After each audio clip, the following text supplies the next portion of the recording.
ako'y mag-uubi ng ng patatas, tapos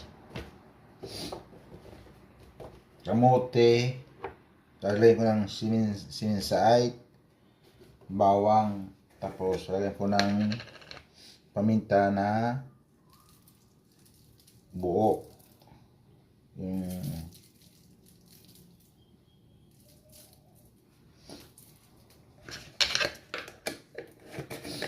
Tapos lagyan ko ng asin, yung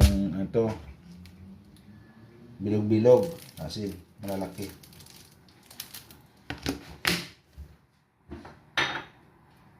Tapos asin na durog.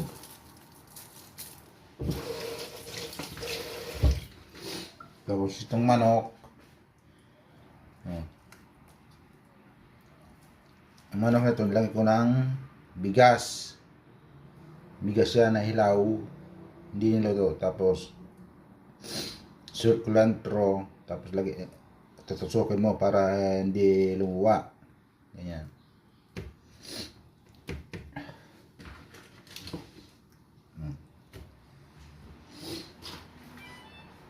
Limang piraso lang ginawa ko yan, 5 piraso lang. Tapos tatanor ko na yan, i-oven.